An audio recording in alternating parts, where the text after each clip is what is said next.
चिन्त्य सर्वदेवैकवन्द्यः परमगुरुरभीष्टावाप्तिदः सज्जनानां निखिलगुणगणार्णो नित्यनिर्मुक्तदोषः सरसिजनयनोऽसौ श्रीपतिर्मानदो नः।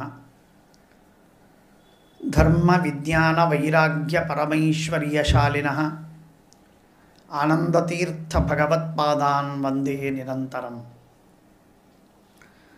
आनन्दतीर्थोपदिष्टो निधिर्नारायणह्वयः प्रदर्शितो येन सम्यक् जयतीर्थं तमाश्रये। नौमिन्यायसुधादिकृज्जयमुनीन् श्रीपादराट्सन्मणीन् व्यासार्यान् विविधागमब्धिविहरान् श्रीवादिराजानपि वन्दे हंसवरान् रघूत्तमगुरून् वैदग्ध्यवारांनिधीन् श्री सत्यव्रत राघवेन्द्र मुनिपान् सद्बोधसध्यानपान्। शास्त्रेषु पारदृश्वानं शास्त्रज्ञेषु च वत्सलं दीनभक्तोद्धारकरं सत्यात्मानं गुरुं भजे। विद्यापीठविधातारं विद्यावारिधिचन्दिरं विद्यार्थिवत्सलं वन्दे महामहिमसद्गुरुं। श्रीगुरुभ्यो नमः। हरिः ओम्।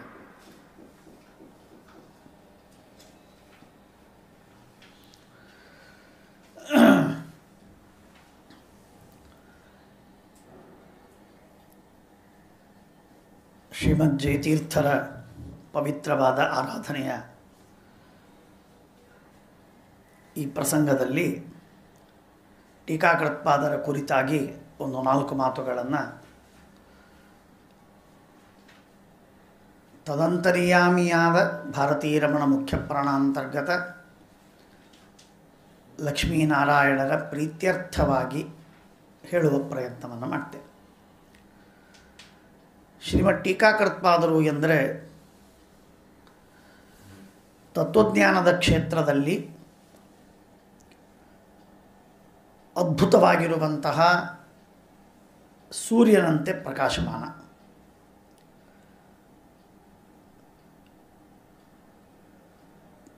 ಟೀಕಾಕೃತ್ಪಾದರು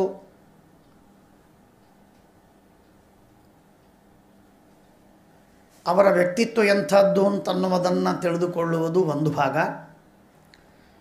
ಅವರ ಗ್ರಂಥಗಳು ಹಾಗೂ ಅವರ ಗ್ರಂಥದಿಂದ ಉಪಕಾರವಾದದ್ದೇನು ಅಂತ ತಿಳಿದುಕೊಳ್ಳುವುದು ಇನ್ನೊಂದು ಭಾಗ,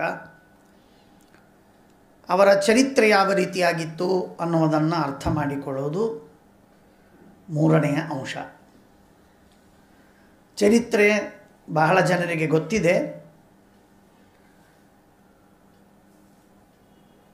ಆ ಚರಿತ್ರೆಯಲ್ಲಿ ಅತ್ಯಂತ ಸರಳವಾದ ಅತ್ಯಂತ ಸುಲಭವಾದಂತಹ ರೀತಿಯಿಂದ ನಾವು ಅದನ್ನು ಅನಾಲಿಸಿಸ್ ಮಾಡಿದರೆ ಭಾಳ ವಿಚಿತ್ರವಾಗಿ ತೋರುವಂಥದ್ದು. ಒಬ್ಬ ವ್ಯಕ್ತಿಗೆ 4 ಶಬ್ದಗಳು ಇಡೀ ಜೀವನವನ್ನು ಪರಿವರ್ತನೆ ಮಾಡ್ತವೆ. ಪರಿವರ್ತನೆ ಮಾಡುವುದಲ್ಲದೇನೆ ಒಂದೇ ನಿಮಿಷದಲ್ಲಿ ತುಂಬು ಜೀವನದ ಭವ್ಯ ಭೋಗಗಳ ಆ ಜೀವನವನ್ನು ತೊರೆದು ಕ್ಷಣದಲ್ಲಿ 1 ನಿಮಿಷದಲ್ಲಿ ಪೂರ್ಣ ವೈರಾಗ್ಯದ ಚರಮಸೀಮೆಯನ್ನು ಮುಟ್ಟುವಂತಹ ಒಂದು ಜೀವನವನ್ನು ನಡೆಸುವ ಮನೋನಿರ್ಧಾರ ಇದು ಯಾರಿಗೂ ಆಶ್ಚರ್ಯವನ್ನು ಉಂಟು ಮಾಡುವಂಥದ್ದು. ಬೇಕಾದಷ್ಟು ಸಂಪತ್ತು ಮನೆಯಲ್ಲಿ, ದೊಡ್ಡ ಅಧಿಕಾರ, ಆಳುಹೋಳುಗಳು ಬೇಕಾದಷ್ಟು, ಅಧಿಕಾರ ಜಬರ್ದಸ್ತ್, ಇಷ್ಟೆಲ್ಲ ಇದ್ದಾಗಲೂ ಕೂಡ ಆ ಅಧಿಕಾರವನ್ನು ಹೆಂಡತಿ ಇದ್ಲು, ಮದುವೆಯಾಗಿತ್ತು ಎಂದು ಹೇಳುವಂಥದ್ದಿದೆ. ಅವರನ್ನು ತೊರೆದು ತಂದೆ ತಾಯಿಯನ್ನು ಬಿಟ್ಟು, ಹಣಕಾಸನ್ನು ಬಿಟ್ಟು, ಅಧಿಕಾರವನ್ನು ಬಿಟ್ಟು, ಭೋಗ ಮಾಡುವುದನ್ನು ಬಿಟ್ಟು,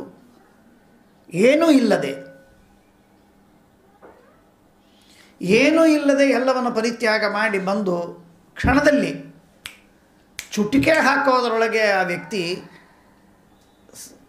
ಬರೀ ಸನ್ಯಾಸವನ್ನು ತೆಗೆದುಕೊಳ್ಳೋದಲ್ಲ, ಸನ್ಯಾಸವನ್ನು ತೆಗೆದುಕೊಳ್ಳೋದು ದೊಡ್ಡದಲ್ಲ, ಇಂಥವರು ಇವತ್ತು ಸಿಗಬಹುದು ಏನೋ. ಆದರೆ ಸನ್ಯಾಸದ ಚರಮಸೀಮೆ ಗುಹಾವಾಸ ಅನಿಕೇತಃ ಸ್ಥಿರಮತಿ ಭಕ್ತಿಮಾನ್ ಮೇ ಪ್ರಿಯೋ ನರಃ ಅಂತ ಹೇಳಿದಂತೆ ಮನೆಯನ್ನೂ ಕಟ್ಟದೆ, ದೇವಸ್ಥಾನಗಳಲ್ಲೂ ವಾಸವಾಗಿರದೆ, ಛತ್ತೇ ಇಲ್ಲದಂತೆ ಸ್ವಾಭಾವಿಕವಾದಂತಹ ಒಂದು ಗುಹೆಯಲ್ಲಿ ವಾಸವಾಗಿ ತಮ್ಮ ಜೀವನವನ್ನು ಹೆಚ್ಚು ಕಡಿಮೆ ಅಲ್ಲೇ ಕಳೆದು ಜ್ಞಾನದ ಚರಮಸೀಮೆಯನ್ನು, ತುತ್ತ ತುದಿಯನ್ನು ಮುಟ್ಟುವುದು ಸಾಧ್ಯವಾಗಬೇಕಾದರೆ ಆ ಟೀಕಾಕೃತ್ಪಾದರ ವ್ಯಕ್ತಿತ್ವ ಹೇಗಿರಬೇಕು ಅಂತನ್ನುವುದನ್ನು ಊಹೆ ಮಾಡಲಿಕ್ಕೆ ಮಂದಮತಿಗಳಿಗೆ ಸ್ವಲ್ಪ ಸಾಧ್ಯವಾಗ್ತದೆ, ಮಹಾಮೇಧಾವಿಗಳಿಗೆ ಹೆಚ್ಚು ಸಾಧ್ಯವಾಗಬೇಕು.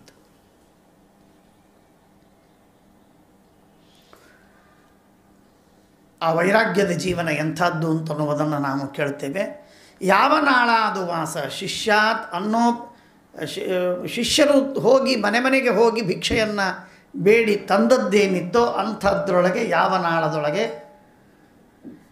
ನುಚ್ಚು ಅಂತ ಹೇಳುವಂತಹ ಪದ್ಧತಿ, ಭಕ್ಕರಿ ಅಂತ ಹೇಳುವ ಪದ್ಧತಿ, ಆ ನುಚ್ಚಿನಲ್ಲಿ ತಮ್ಮ ಜೀವನವನ್ನೇ ಯಾಪನೆ ಮಾಡಿದರು. ಒಂದು ಹೇಳುವಂತಹ ಪ್ರವಾದವಿದೆ, ಬೆಳಗಿನ ಹೊತ್ತು ಇಡೀ ಕಾಲ ಪ್ರಾತಃ ಸ್ನಾನವನ್ನು ಮಾಡಿ, ನಿರ್ಮಾಲ್ಯ ಅಭಿಷೇಕ ಮಾಡಿ, ಅರ್ಘ್ಯವನ್ನು ಕೊಟ್ಟು ಜಪವನ್ನು ಮಾಡಿ ಮುಗಿಸಿಯಾದ ಮೇಲೆ ನಿರಂತರ ಪಾಠವನ್ನು ಹೇಳಿ, ಮಧ್ಯಾಹ್ನದಲ್ಲಿ ಪೂಜಾದಿಗಳನ್ನು ಮಾಡಿ, ಆಮೇಲೆ ಮತ್ತೆ ಮಧ್ಯಾಹ್ನ ಸಾಯಂಕಾಲದವರೆಗೆ ಪೂಜೆ ಪಾಠವನ್ನು ಹೇಳಿ, ರಾತ್ರಿ ಆದ ಮೇಲೆ ಗ್ರಂಥಗಳನ್ನು ಬರೆಯುವುದು, ಬೆಳಗೆಲ್ಲ ಪಾಠವನ್ನು ಹೇಳುವುದು. ಹೀಗೆ 24 ಗಂಟೆ ಕಾಲ ಹೇಳುವ ಪ್ರವಾದವಿದೆ. ಈ ರೀತಿಯಾಗಿ ಅವರು ಮಲಗುತ್ತಲೇ ಇರಲಿಲ್ಲ.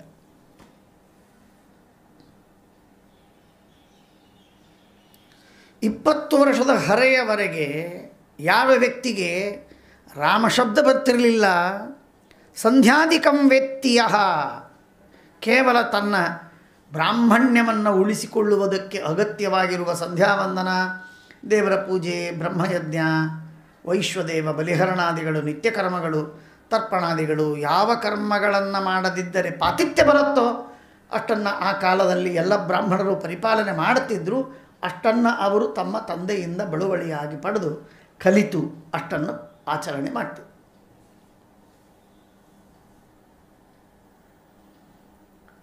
ಆದರೆ ಅವರಿಗೆ ಒಂದು ರಾಮಶಬ್ದ ಬರ್ತಿರಲಿಲ್ಲ. ಅಂಥ ಒಬ್ಬ ವ್ಯಕ್ತಿ ಸನ್ಯಾಸಿಯಾಗಿ ಮೂಲರಾಮದೇವರನ್ನೇ, ದಿಗ್ವಿಜಯ ರಾಮದೇವರನ್ನೇ ಮೆಚ್ಚಿಸುವಂತೆ ಗ್ರಂಥಗಳನ್ನು ಬರೆಯಬೇಕಾಗಿದ್ದರೆ ಅವರ ಯೋಗ್ಯತೆ ಎಂಥ ಅಸಾಧಾರಣವಾದ ಯೋಗ್ಯತೆ ಅಂತ ಅನ್ನೋದನ್ನು ಊಹೆ ಮಾಡುವುದೂ ಕಷ್ಟವಾಗುತ್ತೆ.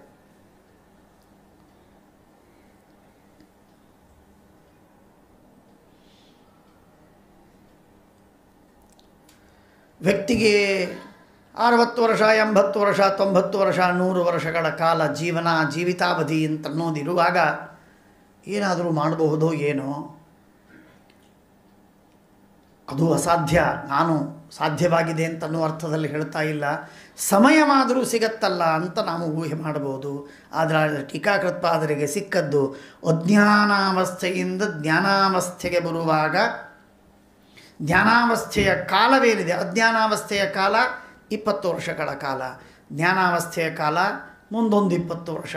ಕೇವಲ 20 ವರ್ಷಗಳಲ್ಲಿ ಟೀಕಾಕೃತ್ಪಾದರು ಸುಧಾಗ್ರಂಥವನ್ನು, ತತ್ವಪ್ರಕಾಶಿಕೆಯನ್ನು, ತತ್ವನಿರ್ಣಯ, ತತ್ವೋದ್ಯೋತ, ಋಗ್ಭಾಷ್ಯದ ಟೀಕಾ, ಗೀತಾಭಾಷ್ಯ, ಗೀತಾ ತಾತ್ಪರ್ಯಗಳ, ಕರ್ಮನಿರ್ಣಯಗಳ ಟೀಕೆಯನ್ನು ಬರೆಯುವಂತಹ ಅಸಾಧಾರಣವಾದ ತಮ್ಮ ಪಾಂಡಿತ್ಯವನ್ನು ಮೆರಿಬೇಕಾದರೆ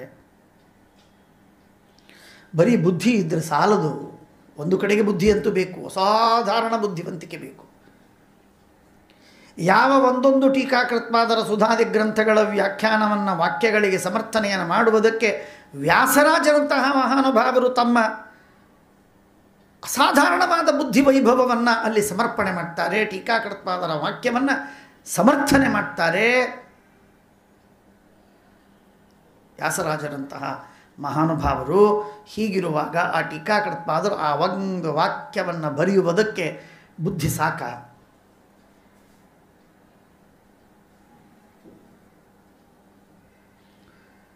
ಆ ಭಗವಂತನ ಹಾಗೂ ವೇದವ್ಯಾಸರ ಅರ್ಥಾತ್ ಶ್ರೀಮದ್ ತೀರ್ಥ ಭಗವತ್ಪಾದಾಚಾರ್ಯರ, ಸರಸ್ವತೀ ದೇವಿಯ ಅನುಗ್ರಹ, ದುರ್ಗಾದೇವಿಯ ಅನುಗ್ರಹ, ಇದೆಲ್ಲವೂ ಅನುಗ್ರಹವು ಎಷ್ಟಾಗಿರಲಿಕ್ಕಿಲ್ಲ ಅಂತನ್ನುವುದನ್ನು ಊಹೆ ಮಾಡಲಿಕ್ಕೆ ತುಂಬ ಕಷ್ಟವಾಗಿದೆ.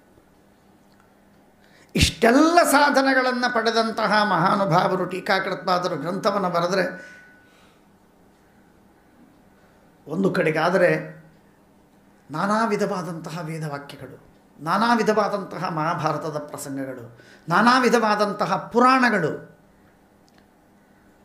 ತಥಾಚೋಕ್ತಂ ಕೂರ್ಮ ಪುರಾಣೆ ಕೌರ್ಮೆ ಅಂತ ಶ್ರೀಮದಾಚಾರ್ಯರು ಗೀತಾಭಾಷ್ಯದಲ್ಲಿ ಹೇಳಿಬಿಡ್ತಾರೆ.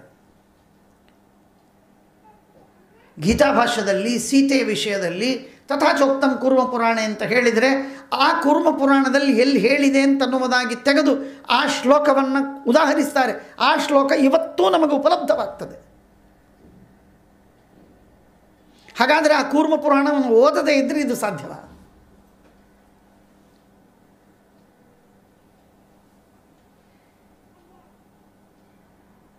ಹೀಗೆ ಟೀಕಾಕೃತ್ಪಾದರ ಅಧ್ಯಯನವು ಬುದ್ಧಿವಂತಿಕೆಯಿಂದ ಮನುಷ್ಯ ಸ್ಪೆಕ್ಯುಲೇಷನ್ ಬೇಕಾದಷ್ಟು ಸಾಧ್ಯವಿದೆ, ತರ್ಕಗಳನ್ನು ಮಾಡುವುದು ಸಾಧ್ಯವಿದೆ, ಖಂಡನ ಮಂಡನಗಳಿಗೆ ತಾನು ಆಳಕ್ಕೆ ಇಳಿಯಬಹುದು. ಆದರೆ ಅದರ ಜೊತೆಗೆ ಆಗಮಗಳ ಅಧ್ಯಯನ ಅಂದರೆ ಇಷ್ಟಕ್ಕೆ ಈ ಮಾತಿಗೆ ಇಷ್ಟರ್ಥ, ಈ ಮಾತಿಗೆ ಇಷ್ಟರ್ಥ ಎಂಬುದಾಗಿ ನಿರ್ಣಯವಾಗಬೇಕು. ಅದು ಸಂಪ್ರದಾಯದಿಂದ ಮಾತ್ರ ಸಾಧ್ಯವಾದದ್ದೇ ಹೊರತು ತಾನು ಕೈಯಲ್ಲಿ ಪುಸ್ತಕ ಹಿಡಿದುಕೊಂಡು ಕೂತು ಓದಿದರೆ ಮಾತ್ರ ಆಗುವುದಿಲ್ಲ.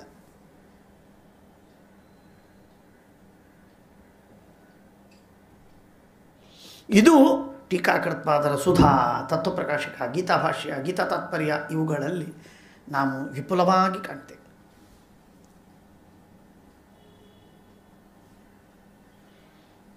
ಇಂತಹ ಅಸಾಧಾರಣವಾದಂತಹ ಅಂಶಗಳು ಟೀಕಾಕೃತ್ಪಾದರ ಹಾಗೂ ಅವರ ಗ್ರಂಥಗಳಲ್ಲಿ ನಾವು ನೋಡ್ತಾ ಹೋದರೆ ಒಂದೊಂದೂ ಬೆರಗುಗೊಳಿಸುವಂಥ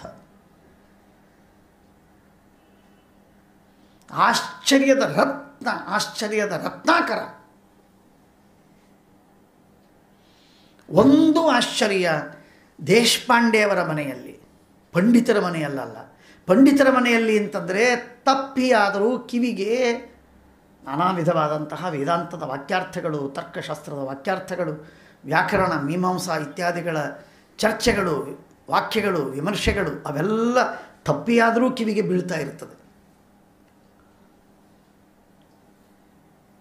ದೇಶಪಾಂಡೆಯವರ ಮನೆತನ, ಯಾವ ಮನೆತನದಲ್ಲಿ ವಾದಗಳ ಗಾಳಿ ಗಂಧ ಇಲ್ಲ, ವೇದಾಂತದ ವಾಸನೆ ಇಲ್ಲ.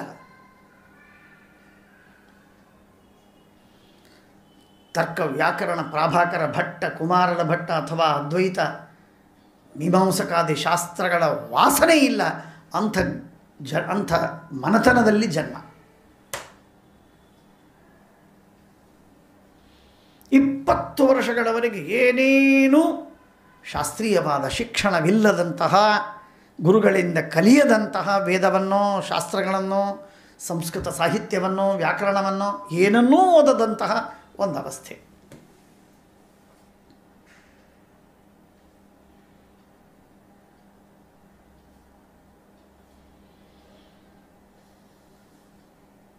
ಇಂಥ ವ್ಯಕ್ತಿ ಆ ಅಕ್ಷೋಭ್ಯತೀರ್ಥರ ಅಕ್ಷೋಭ್ಯತೀರ್ಥರಲ್ಲಿ ದೇವರೇ ಹೊಕ್ಕರ, ಮಧ್ವಾಚಾರ್ಯರೇ ಹೊಕ್ಕು ಕೂತಿದ್ರ ಈ ವ್ಯಕ್ತಿಯನ್ನು ಸೆಲೆಕ್ಟ್ ಮಾಡುವುದಕ್ಕೆ.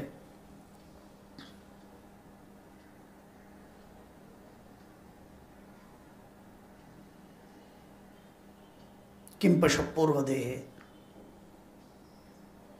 ಅವರು ಸಂಸ್ಕೃತದಲ್ಲಿ ಮಾತಾಡಿದ್ರ, ಮರಾಠಿಯಲ್ಲಿ ಹೇಳಿದ್ರ, ಕನ್ನಡದಲ್ಲಿ ಹೇಳಿದ್ರ. ಆ ಮಾತು ಕೇಳಿದ ವ್ಯಕ್ತಿಗೆ ಆದ ಪರಿಣಾಮ ಏನದು? ಪೂರ್ವದೇಹೇ ನೀನು ಪಶುವಾಗಿದ್ದೀಯಾ ಅಂತ ಕೇಳಿದ ಮಾತಿಗೂ ಒಮ್ಮೆಲೆ ಸನ್ಯಾಸಕ್ಕೆ ಕಾಲಿಗೆ ಬಿದ್ದು ಬೇಡಿ, ಸನ್ಯಾಸವನ್ನು ಕೊಡಿ, ನಾನು ತೆಗೆದುಕೊಳ್ತೇನೆ ಸಾಕು. ಅರೆ, ಪಶುವಾಗಿದ್ದವನು ಸಂಸ್ಕಾರ ಪಡಿಯಪ್ಪ ಅಂತ ಹೇಳ್ಬೋದು ಭಾಳಾದರೆ. ಹಾಗಾದರೆ ನನಗೆ ಸಂಸ್ಕಾರ ಕಲಿಸಿ, ಏನು ಮಾಡಬೇಕು ನಾನು? ಹೀಗೆ ನೀರು ಕುಡಿಯೋದು ತಪ್ಪ? ಇಷ್ಟು ಕೇಳಿಯಾನು. ಅದು ಬಿಟ್ಟು ನನಗೆ ಸಂಸಾರ ಬೇಡ, ನನಗೆ ಹೆಂಡತಿ ಬೇಡ, ನನಗೆ ಸಂಪತ್ತು ಬೇಡ, ನನಗೆ ಅಧಿಕಾರ ಬೇಡ, ನನಗೆ ಪೌರುಷ, ಪರಾಕ್ರಮ, ಶೌರ್ಯ ಏನೂ ತೋರಿಸುವ ಅಗತ್ಯವಿಲ್ಲ, ನನಗೆ ಯಾವುದು ಕೀರ್ತಿಯೂ ಬೇಡ, ನನಗೆ ಬೇಕಾದದ್ದು ಭಗವಂತನ ತತ್ವಜ್ಞಾನ, ಅದನ್ನು ಕೊಡಿ, ನಾನು ವಿರಕ್ತನಾಗಿ ಜೀವನವನ್ನು ನಡೆಸ್ತೇನೆ, ಸನ್ಯಾಸವನ್ನು ಸ್ವೀಕಾರ ಮಾಡ್ತೇನೆ. Diametrically opposite. 180 ಡಿಗ್ರಿ. ಇಂಥ ವಿಚಿತ್ರವಾಗಿರುವಂತಹ ಸನ್ನಿವೇಶ ಜಯತೀರ್ಥರ ಜೀವನದಲ್ಲಿ ಬರ್ತದೆ ಅಂತನ್ನುವುದನ್ನು ನಾವು ಕಂಡಾಗ ಎಷ್ಟು ಬಾರಿ ಅದರ ಅನಾಲಿಸಿಸ್ ಮಾಡಿದರೂ ಕೂಡ ಆಶ್ಚರ್ಯ ಮುಗಿಯುವುದಿಲ್ಲ. ಎ ಸೆನ್ಸ್ ಆಫ್ ಔ, ಏನಪ್ಪ ಇದು ಅದ್ಭುತವಾದದ್ದು, ಅದು ತೀರುವುದೇ ಇಲ್ಲ.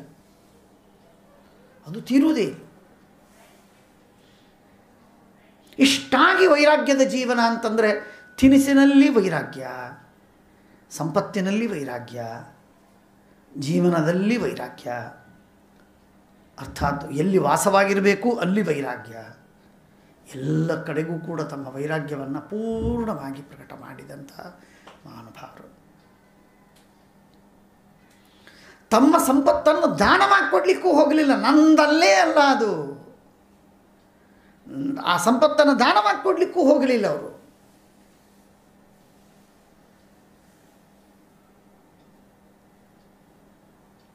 ಸ್ವಾಮ್ಯಂತು ತತ್ರ ಕುಧಿಯ ಅನ್ನುವ ಮಾತನ್ನು ಗಟ್ಟಿಯಾಗಿ ತಿಳಿದ ಟೀಕಾಕೃತ್ಪಾದರು ದಾನ ಕೊಡಲಿಕ್ಕೂ ನನಗೆ ಅಧಿಕಾರವಿಲ್ಲ, ದೇವರದಿದೆ, ಯಾರು ಕೊಡ್ತಾರೋ ಕೊಡಲಿ ಅಂತ ಹೇಳಿ ಹೊರಗೆ ಬಂದದ್ದಷ್ಟೇ.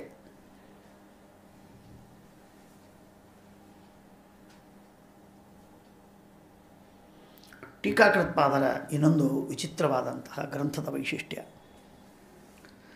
ಶ್ರೀಮದಾಚಾರ್ಯರು ತ್ರೈಲೋಕ್ಯಾಚಾರ್ಯರು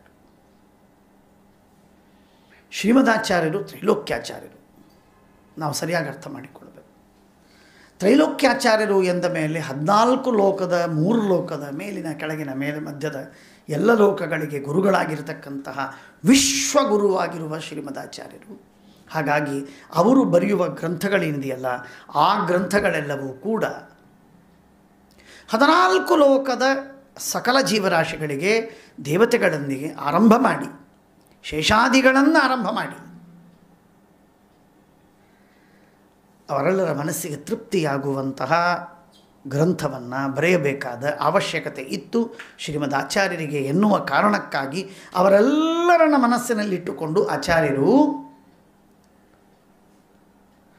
ಅತ್ಯಂತ ಅಪರೂಪದ, ಇಹಲೋಕದಲ್ಲಿ ಸಿಕ್ಕರೂ ಕೆಲವರಿಗೇ ತಮ್ಮ ಕಾಲದಲ್ಲಿ ಮಾತ್ರ ಮುಂದೆ ಸಿಗಲು ಸಾಧ್ಯವಿಲ್ಲದಂತಹ ಸಾವಿರಾರು ಗ್ರಂಥಗಳ ಪ್ರಮಾಣಗಳ ಪುಂಜಗಳನ್ನು, 100 ಸಾವಿರ ವಾಕ್ಯಗಳನ್ನು ಉದಾಹರಿಸಿ ಶ್ರೀಮದಾಚಾರ್ಯರು ವ್ಯಾಖ್ಯಾನವನ್ನು ಸೂತ್ರ, ಉಪನಿಷತ್ತು, ಗೀತೆ, ಭಾಗವತ ಇತ್ಯಾದಿ ಗ್ರಂಥಗಳಿಗೆ ಮಾಡಿದ್ದಾಗಿದೆ.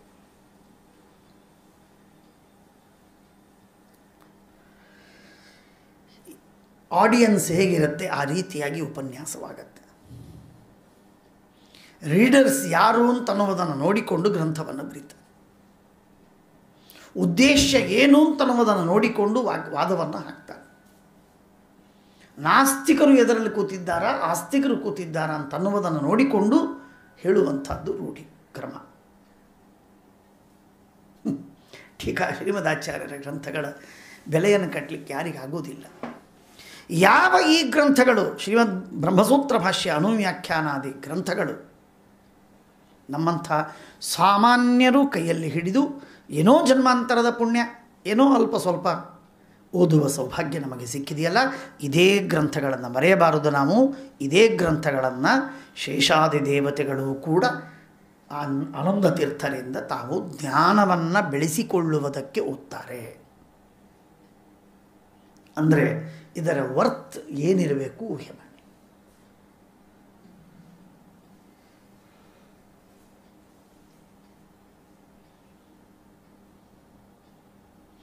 ಬ್ಯಾಂಕಿಂಗ್ ಅಂತನ್ನುವ ವಿಷಯದ ಮೇಲೆ ಒಬ್ಬ ಸಣ್ಣ ಹುಡುಗರಿಗೆ, 8ನೇ ತರಗತಿಯ ಹುಡುಗರಿಗೆ, 10ನೇ ತರಗತಿಯ ಹುಡುಗರಿಗೆ ಹೇಳುವಾಗ ಸ್ವಲ್ಪ ಡೈಜೆಸ್ಟಿನಂತೆ ಮಾಡಿ 1, 2, 4 ಲೇಖಗಳನ್ನು ಸೇರಿಸಿ ಒಂದು ಪುಸ್ತಕವನ್ನು ಮಾಡ್ತಾರೆ. It caters their requirement.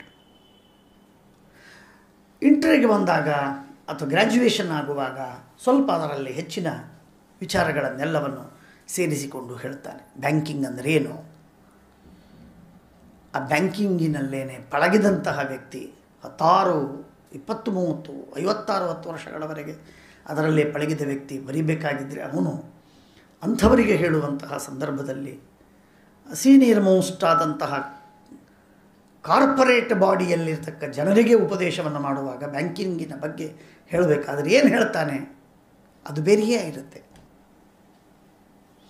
ಆದರೆ ಆಲ್ ಇನ್ ಒನ್ ಅನ್ನುವಂತೆ ಸರಸ್ವತೀ ದೇವಿ, ಶೇಷದೇಗರುಡರಾದಿಗಳು, ರುದ್ರಾದಿಗಳು, ಇಂದ್ರಾದಿ ದೇವತೆಗಳು, ಎಲ್ಲ ದೇವತೆಗಳು, ಋಷಿಗಳು, ಗಂಧರ್ವಾದಿಗಳು, ಮಾನವರವರೆಗೆ ಮಾನವೋತ್ತಮರವರೆಗೆ ಬೇಕಾಗಿರುವಂತಹ ಎಲ್ಲರಿಗೂ ಬೋಧವಾಗುವಂತೆ ಎಲ್ಲರಿಗೂ ಅವಶ್ಯಕವಾದ ವಿಷಯಗಳನ್ನು ಮಾಹಿತಿಯನ್ನು ಒದಗಿಸುವಂತಹ ಅವರೆಲ್ಲರಿಗೂ ತೃಪ್ತಿಪಡಿಸುವ ಶಾಲೋ ಬಹಳೇನೂ ಆಳವಾದ ವಿಷಯವಿಲ್ಲ, ಶಾಲೋ ಇದೆ ಅಂತ ಶೇಷದೇವರಿಗೂ ಅನ್ನಿಸುವಂತಿಲ್ಲ. ಮೇಲಿನ ಮಾತುಗಳನ್ನು ಹೇಳಿದ್ದಾರೆ ಅಂತ ಅನ್ನಿಸುವಂತಿಲ್ಲ. ಹಾಗೆ ಅನಿಸಿಬಿಟ್ರೆ ಈ ಗ್ರಂಥಕ್ಕೆ ಬೆಲೆ ಇಲ್ಲ. ಹೇಳುವ ಮಾತು ಇದೇ ಗ್ರಂಥದಲ್ಲಿ ಬರ್ತದೆ, ಮಧ್ವವಿಜಯದಲ್ಲಿ ಕೇಳ್ತೇವೆ. ಶೇಷಾದೀನಾಂ ಅಗಮ್ಯಂ ತವ ಮುಖಜನಿತಂ ಶಾಸ್ತ್ರ ಫಲೋಡ್ಯಕೇವ ವ್ಯಾಖ್ಯಾಸ್ಯಂತಿ ಇತಿ ಪೃಷ್ಟಃ.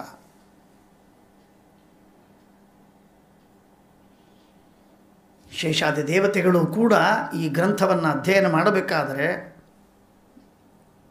ವಿಶೇಷವಾದ ಅವಧಾನದಿಂದ ಅಧ್ಯಯನ ಮಾಡಿದಾಗ ಅದರ ಗಾಂಭೀರ್ಯ ತಿಳಿಯುತ್ತೆ. ಅಂಥದ್ದು ಬ್ರಹ್ಮಸೂತ್ರ ಭಾಷ್ಯಾದಿ ಗ್ರಂಥಗಳು. ಅಂದರೆ ಆ ಒಂದೇ ಗ್ರಂಥ ಪುಟ್ಟದಿರ್ಬೋದು ದೊಡ್ಡದಿರ್ಬೋದು, ಆ ಒಂದೇ ಗ್ರಂಥ ನಮಗೂ ಅರ್ಥ ಮಾಡಿಕೊಡಬೇಕು, ಶೇಷಾದಿಗಳಿಗೂ ಅದರಲ್ಲಿ ತೃಪ್ತಿಯಾಗುವಂತೆ ವಿಷಯಗಳನ್ನು ಒದಗಿಸಬೇಕು. ಅದು ಪ್ರಮೇಯವೋ ಅಥವಾ ಯುಕ್ತಿಗಳೋ ಅಥವಾ ಪ್ರಮಾಣಗಳೋ ಅಥವಾ ಸಾಧನೆಯೋ, ಮೋಕ್ಷ ಸಾಧನೆಯೋ ಇತ್ಯಾದಿಗಳನ್ನೆಲ್ಲವನ್ನು ಹೇಳಬೇಕು. ಇಂಥ ಗ್ರಂಥಗಳನ್ನು ಹೇಗೆ ರಚನೆ ಮಾಡಿದ ಆಚಾರ್ಯರಾದದ್ದರಿಂದ ಆಚಾರ್ಯರು ಸಾಕ್ಷಿಗೂ ಅದೇ ಬೆಲೆಯನ್ನು ಕೊಟ್ಟು, ಪ್ರತ್ಯಕ್ಷಗಳಿಗೆ ಬೆಲೆಯನ್ನು ಕೊಟ್ಟು, ಯುಕ್ತಿಗಳಿಗೆ ಒಂದೇ ಉತ್ತಮ ಸ್ಥಾನದಲ್ಲಿ ಅದನ್ನಿಟ್ಟು ಅದರ ಉಪಯೋಗವನ್ನು ಮಾಡಿ, ಆಗಮಗಳನ್ನು ಉದಾಹರಿಸಿ ಅವುಗಳ ಬೆಲೆಯಿಂದ ತತ್ವಜ್ಞಾನವನ್ನು ಸಮರ್ಥಿಸಿ ಎಲ್ಲಕ್ಕೂ ಉಪಯೋಗ ಬೀಳುವಂತೆ ಸಮಂಜಸವಾದ ವ್ಯವಸ್ಥೆಯನ್ನು ಮಾಡಿಕೊಟ್ಟಿದ್ದಾರೆ. ಆದರೆ ಟೀಕಾಕೃತ್ಪಾದರ ಕಾಲದಷ್ಟೊತ್ತಿಗೆ ಹೆಚ್ಚು ಜನ ಯುಕ್ತಿಯನ್ನು ಅಪೇಕ್ಷಿಸುವ ಜನ ಇತ್ತು. ಆಗಮಕ್ಕೆ ಬಹಳ ಪ್ರಾಶಸ್ತ್ಯ ಇರಲಿಲ್ಲ. ಆಗಮಕ್ಕೆ ಪ್ರಾಶಸ್ತ್ಯ ಇತ್ತು, ಬಹಳ ಪ್ರಾಶಸ್ತ್ಯವಿರಲಿಲ್ಲ. ಆಗಮದ ಅರ್ಥ ನಿರ್ಣಯವನ್ನು ಮಾಡುವುದಕ್ಕೆ ನಮ್ಮ ಆಚಾರ್ಯರ ಸಿದ್ಧಾಂತಾನುಸಾರವಾಗಿಯೂ ಕೂಡ ಯುಕ್ತಿಗಳಿಂದಲೇ ನಿರ್ಣಯವನ್ನು ಮಾಡಬೇಕಾಗುತ್ತೆ.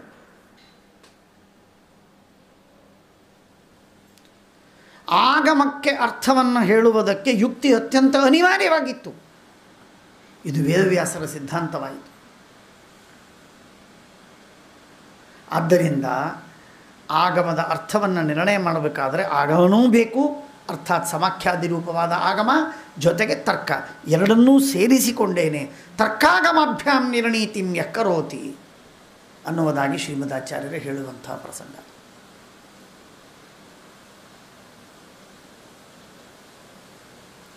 ಈ ತರ್ಕ, ಈ ಯುಕ್ತಿ, ಈ ಅನುಮಾನ ಎನ್ನುವುದೇನಿದೆ, ಇದಕ್ಕೆ ಯೂನಿವರ್ಸಲ್ ಅಪೀಲ್ ಇದೆ. ಎಲ್ಲರ ಮನ ಮುಟ್ಟುವಂಥದ್ದು, ಎಲ್ಲರ ಮನ ತಟ್ಟುವಂಥದ್ದು, ಎಲ್ಲರ ಬುದ್ಧಿಯನ್ನು ಕದಡುವಂಥದ್ದು ಯುಕ್ತಿ. ಆ ಯುಕ್ತಿಯ ಮೇಲೆ ಇದನ್ನು ಯಾರೂ ಅಲ್ಲಗಳೆಯುವಂತಿಲ್ಲ. ಆಗಮವನ್ನು ಒಬ್ಬರು ಒಪ್ಪಬಹುದು, ಒಪ್ಪದಿರಬಹುದು. ಯುಕ್ತಿಯನ್ನು ಯಾರೂ ಒಪ್ಪೋದಿಲ್ಲ ಅಂತ ಹೇಳಲಿಕ್ಕೆ ಸಾಧ್ಯವಿಲ್ಲ.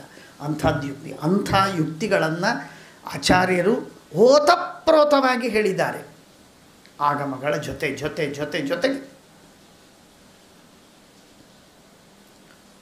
ಮುಕ್ತಮಭಿಧೇಯಮುತ್ತಮಂ ವೇದವಾಕ್ಯಮನುವಾದಯನ್ಮು ವ್ಯಂಜಯತ್ ಸ್ಮೃತಿ ವಚೋಭಿರಂಜಸ ತಸ್ಯ ಚಾರ್ಥಮತಿಯುಕ್ತ ಯುಕ್ತಿಮತ. ಹೇಳಿದ ತತ್ವಗಳಿಗೆ ವೇದದ ಪ್ರಮಾಣ, ಸ್ಮೃತಿಗಳ ಪ್ರಮಾಣ, ಜೊತೆಗೆ ಯುಕ್ತಿ.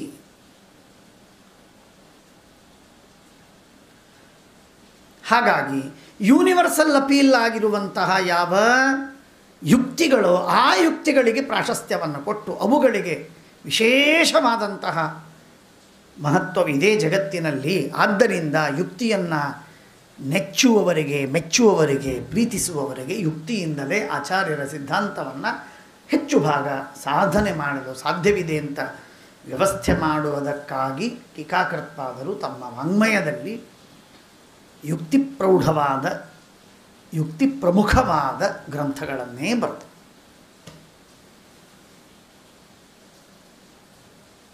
ತತ್ವಪ್ರಕಾಶಿಕೆಯನ್ನು ನೋಡುವಾಗ, ಸುಧಾದಿ ಗ್ರಂಥಗಳನ್ನು ನೋಡುವಾಗ, ಗೀತಾಭಾಷ್ಯ ಗೀತಾ ತಾತ್ಪರ್ಯದಲ್ಲೂ ಕೂಡ ಪ್ರಾಯ ಎಲ್ಲ ಕಡೆಗೆ ಯುಕ್ತಿಗೆ ಪ್ರಾಶಸ್ತ್ಯವನ್ನು ಕೊಟ್ಟು ವ್ಯಾಖ್ಯಾನವನ್ನು ಮಾಡ್ತಾರೆ. ಆಮೇಲೆ ಆಗಮದಿಂದ ಅದನ್ನು ಉಪೋದ್ಬಲನ ಮಾಡ್ತಾರೆ.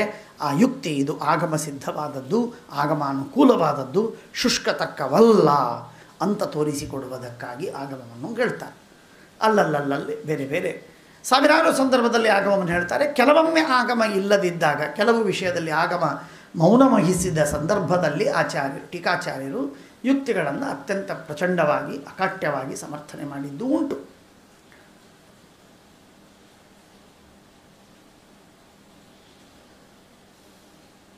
ಆಚಾರ್ಯರು, ಟೀಕಾಚಾರ್ಯರು ಮಾಡುವಂತಹ ಶ್ರೀಮದ್ ಆಚಾರ್ಯರ ಸೇವೆ ಏನಿದೆ, ಅಸಾಧಾರಣವಾದ ಸೇವೆ, ಅದ್ಭುತವಾದ ಸೇವೆ.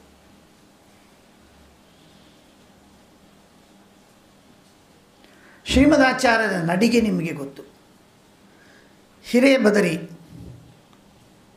ದೊಡ್ಡ ಬದರಿಗೆ ಹೋಗುವ ಸಂದರ್ಭದಲ್ಲಿ ನಾರಾಯಣ ದೇವರ ಆಶ್ರಮಕ್ಕೆ, ವೇದವ್ಯಾಸರ ಆಶ್ರಮಕ್ಕೆ ಇರುವಂತಹ ಆ ದೊಡ್ಡ ಬದರಿಗೆ ಹೋಗುವ ಸಂದರ್ಭದೊಳಗೆ ವ್ಯಾಶ್ರಯಾಂತರ ಸುದೂರ ಶಿಲಾಸು, ಎರಡು ದೊಡ್ಡ ಬೆಟ್ಟಗಳ ಶೃಂಗಗಳು, ಆ ಶೃಂಗಗಳ ಅಂತರದಲ್ಲಿ ಕಂದಕ, ಆ ಬೆಟ್ಟದ ಮೇಲಿನ ಶೃಂಗದ ಮೇಲೆ ಕಾಲಿಟ್ಟು ಇನ್ನೊಂದು ಶೃಂಗದ ಮೇಲೇ ಹೆಜ್ಜೆ ಇಡುವುದು ಆಚಾರ್ಯರ ಕ್ರಮ.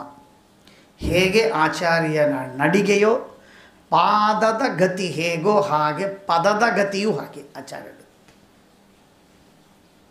ಹಾಗಾಗಿ ಆಚಾರ್ಯರ ಹಿಂದಿನ ವಾಕ್ಯಕ್ಕೂ ಮುಂದಿನ ವಾಕ್ಯಕ್ಕೂ ಕೆಲವೊಮ್ಮೆ ಸಂಗತಿಯೇ ಸಿಗುವುದಿಲ್ಲ. ಯಾಕೆಂದರೆ ಮಧ್ಯದಲ್ಲಿ ದೊಡ್ಡ ಕಂದಕ ಇದೆ. ಆ ಕಂದಕವನ್ನು ತುಂಬಿ ಹಾಕಿ ಹಿಂದಿನ ವಾಕ್ಯಕ್ಕೂ ಮುಂದಿನ ವಾಕ್ಯಕ್ಕೂ ಸಂಗತಿಯನ್ನು ತೋರಿಸಿಕೊಡುವ ಮಹತ್ತರವಾದ ಸೇವೆಯನ್ನು ಮಾಡ್ತಾರೆ ಟೀಕಾಚಾರ್ಯರು ತಮ್ಮ ಗ್ರಂಥಗಳು. ಹೆಜ್ಜೆ ಹೆಜ್ಜೆಗೆ ಕಾಣುವುದಕ್ಕೆ ಸಿಗ್ತದೆ. ಅದಕ್ಕೆ ಒಂದು ಎರಡು ದೃಷ್ಟಾಂತ ಕೊಡುವ ಅಗತ್ಯವಿಲ್ಲ, ಹೆಜ್ಜೆ ಹೆಜ್ಜೆಗೆ ಸಿಗ್ತದೆ.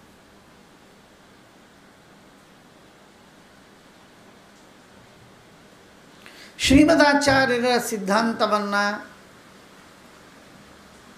ಒಂದು ಕೈಯಲ್ಲಿ ಇಟ್ಟು ಶ್ರೀಮದಾಚಾರ್ಯರಿಗೆ ಅಲ್ಲದ ಸಿದ್ಧಾಂತ, ವಿರುದ್ಧವಾದ ಸಿದ್ಧಾಂತ, ಅದ್ವೈತವೋ, ರಾಮಾನುಜವೋ, ತರ್ಕಶಾಸ್ತ್ರವೋ, ವೈಶೇಷಿಕವೋ, ನ್ಯಾಯಶಾಸ್ತ್ರವೋ, ಯೋಗ, ಸಾಂಖ್ಯ, ಬೌದ್ಧ, ಜೈನ ಅಥವಾ ಕುಮಾರಲ ಭಟ್ಟನ ಶಾಸ್ತ್ರ ಅಂದರೆ ಮೀಮಾಂಸಾ ಮತ್ತು ಪ್ರಭಾಕರಣ ಮೀಮಾಂಸಾ, ಹೀಗೆ ಈ ಎಲ್ಲ ಶಾಸ್ತ್ರಗಳನ್ನು ಒಂದು ಕಡೆಗೆ ಇಟ್ಟುಕೊಂಡು, ಶ್ರೀಮದಾಚಾರ್ಯ ಶಾಸ್ತ್ರವನ್ನು ಒಂದು ಕಡೆಗೆ ಇಟ್ಟುಕೊಂಡು ಯಾವ ಇದಕ್ಕೆ ಅನುಕೂಲವಾಗಿದೆ ಅವುಗಳನ್ನು ಅತ್ಯಂತ ಪ್ರೀತಿಯಿಂದ ಸ್ವಾಗತ ಮಾಡಿ ಅವುಗಳನ್ನು ತಮ್ಮ ಗ್ರಂಥದಲ್ಲಿ ಸಮಾವೇಶ ಮಾಡಿದ್ದಾರೆ. ಸಮಾವೇಶ ಮಾಡಿ ಈ ಎಲ್ಲ ಮಾತುಗಳು ನಮಗೆ ಅತ್ಯಂತ ಅಂಗೀಕೃತ, ನಮಗೆ ಒಪ್ಪಿಗೆ ಇದೆ, ಇದು ಶ್ರೀಮದಾಚಾರ್ಯ ಸಿದ್ಧಾಂತಕ್ಕೆ ಅನುಕೂಲ. ಎಲ್ಲಿ ಅನುಕೂಲವಿಲ್ಲವಲ್ಲ ಆ ಮಾತನ್ನು ಕಿತ್ತಿ ಹಾಕಿ ಶ್ರೀಮದಾಚಾರ್ಯರಿಗೆ ಅನುಕೂಲವಾದ ಸಿದ್ಧಾಂತದ ಮಾತುಗಳನ್ನು ಅಲ್ಲಿ ಜೋಡಿಸಿ ಅಲ್ಲಿ ವ್ಯಾಖ್ಯಾನವನ್ನು ಮಾಡಿದ್ದನ್ನು ನಾವು ನೋಡ್ತೇವೆ. ಅದಲ್ಲದೆ ಶ್ರೀಮದಾಚಾರ್ಯರ ಸಿದ್ಧಾಂತದ ಒಂದೊಂದು ಮಾತನ್ನು ಸಮರ್ಥನೆ ಮಾಡುವುದಕ್ಕೆ ಟೀಕಾಕೃತ್ಪಾದರು ಈ ರೋಸ್ ಟು ದ ಒಕೇಶನ್.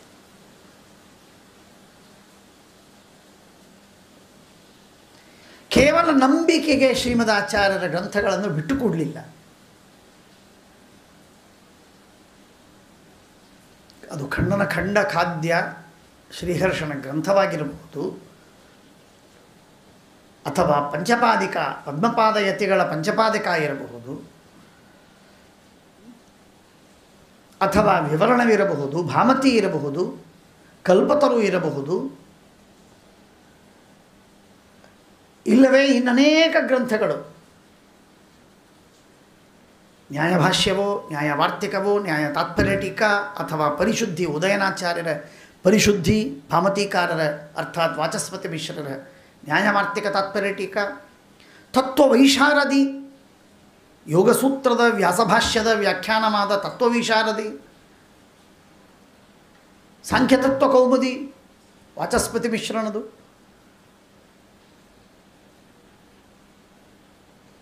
ಇದಲ್ಲದೆ ಇನ್ನನೇಕ ಶಾಸ್ತ್ರದೀಪಿಕಾದ ಮೀಮಾಂಸಾ ಗ್ರಂಥಗಳು, ಯಾವ ಒಂದು ಗ್ರಂಥವನ್ನೂ ಬಿಡಲಿಲ್ಲ. ಪ್ರಕರಣ ಪಂಚಿಕಾ, ಶಾಲಿಕಾನಾಥ ಮಿಶ್ರಣ ಗ್ರಂಥ, ನ್ಯಾಯ ಲೀಲಾವತಿ, ಶ್ರೀವಲ್ಲಭನ ಗ್ರಂಥ, ಶ್ರೀಧರಾಚಾರ್ಯರ ಕಂದಲಿ, ನ್ಯಾಯಕಂದಲಿ, ನ್ಯಾಯ ಕಿರಣಾವಲಿ, ನ್ಯಾಯ ಕುಸುಮಾಂಜಲಿ ಉದಯನಾಚಾರ್ಯರದು. ಅಂದಿನ ಕಾಲದಲ್ಲಿ ಪ್ರಚಂಡತಮವಾದ ಗ್ರಂಥಗಳು ಎಂದು ಜಗತ್ತನ್ನು ಅಲ್ಲಾಡಿಸಿದ ಯಾವ ಗ್ರಂಥಗಳೋ ಆ ಯಾವ ಗ್ರಂಥವನ್ನು ಕೂಡ ಆಚಾರ್ಯರ ಸಿದ್ಧಾಂತಕ್ಕೆ ವಿರುದ್ಧವಾಗಿದ್ದದ್ದನ್ನು ಆಚಾರ್ಯರು ಎಲ್ಲಿ ಯಾವ ಸಿದ್ಧಾಂತವನ್ನು ಹೇಳಿದ್ದಾರೆ ಅದಕ್ಕೆ ಆ ಸಿದ್ಧಾಂತವನ್ನು ಸಮರ್ಥನ ಮಾಡುವುದಕ್ಕಾಗಿ ಈ ಮತಗಳಲ್ಲಿ ಬಂದ ಆಕ್ಷೇಪ ಅಥವಾ ತಪ್ಪುಗಳು ಅಥವಾ ದೂಷಣೆಗಳು ಏನೇನಿವೆ ಅವುಗಳಿಗೆ ಉತ್ತರವನ್ನು ಕೊಟ್ಟು ಅವುಗಳನ್ನು ಖಂಡನ ಮಾಡಿ ಶ್ರೀಮದ್ ಆಚಾರ್ಯರ ಸಿದ್ಧಾಂತವನ್ನು ಸ್ಥಾಪನೆ ಮಾಡಿದಂತಹ ದೊಡ್ಡದಾದಂತಹ ಕೀರ್ತಿ, ಮಹಾಶ್ರೇಯಸ್ಸು, ಮಹಾಪುಣ್ಯ ಟೀಕಾಕೃತ್ಪಾದರಿಗೆ ಸಲ್ಲುವಂಥದ್ದು.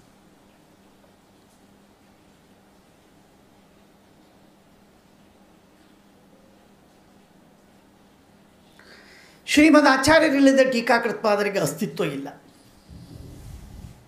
ಶ್ರೀಮದ್ ಆಚಾರ್ಯರ ಗ್ರಂಥಗಳಿಲ್ಲದ ಟೀಕಾಕೃತ್ಪಾದರ ಗ್ರಂಥಗಳಿಗೆ ಬುಡ ಇಲ್ಲ. ಶ್ರೀಮದ್ ಆಚಾರ್ಯರಿಲ್ಲದ ಟೀಕಾಕೃತ್ಪಾದರ ಯುಕ್ತಿಗಳಿಗೆ ದಿಕ್ಕಿಲ್ಲ, ದೆಸೆಯಿಲ್ಲ. ಆದರೆ ಶ್ರೀಮದ್ ಆಚಾರ್ಯರ ಗ್ರಂಥಗಳನ್ನು ಅವರ ಗ್ರಂಥಗಳನ್ನು ಇಟ್ಟುಕೊಂಡಾದ ಮೇಲೆ ಟೀಕಾಕೃತ್ಪಾದರು ಮಾಡಿದ ಕೆಲಸ ಹೇಗಿದೆ ಅಂದರೆ ಅಸಾಧಾರಣ ಹೇತುರ್ಯ ಕರ್ಮಣೋ ಯಸ್ಯ ಚೇತನಃ ಸ ಏವ ತತ್ಫಲಂ ಭುಂಕ್ತೆ ಅಂದಂತೆ ಶ್ರೀಮದಾಚಾರ್ಯರ ತರುವಾಯ ಮಧ್ವ ಸಿದ್ಧಾಂತವನ್ನು ಸ್ಥಾಪನೆ ಮಾಡಿದ ವಿದ್ವದ್ಧೌರೇಯ ಧುರೀಣ ಅಂತಂದರೆ ನಮ್ಮ ಟೀಕಾಕೃತ್ಪಾದ. ಅತ್ಯಂತ ಅಸಾಧಾರಣವಾಗಿ ಕಾರ್ಯವನ್ನು ಮಾಡಿ ಅತ್ಯಂತ ತಾಳ್ಮೆಯಿಂದ ಪರಂ ಶ್ರದ್ಧಾಜಾಡ್ಯಾತ್ ಅಕೃಷಿ ಕೃತಿಮಾಚಾರ್ಯ ವಚಸಿ, ಶ್ರದ್ಧಾಜಾಡ್ಯದಿಂದ ಟೀಕಾಕೃತ್ಪಾದರ ಶ್ರೀಮದ್ ಆಚಾರ್ಯರ ಗ್ರಂಥಗಳನ್ನು ಎಷ್ಟು ಬಾರಿ ಚಿಂತನೆ ಮಾಡಿರಬೇಕು, ಎಷ್ಟು ಆಳವಾಗಿ ವಿಮರ್ಶೆ ಮಾಡಿರಬೇಕು, ಎಷ್ಟು ಮನಸ್ಸು ತೃಪ್ತಿಯಾಗುವಂತೆ ಅದರ ಜ್ಞಾನವನ್ನು ಮಾಡಿಕೊಂಡಿರಬೇಕು. ಇದನ್ನು ಊಹೆ ಮಾಡಲಿಕ್ಕೂ ಆಗುವುದಿಲ್ಲ.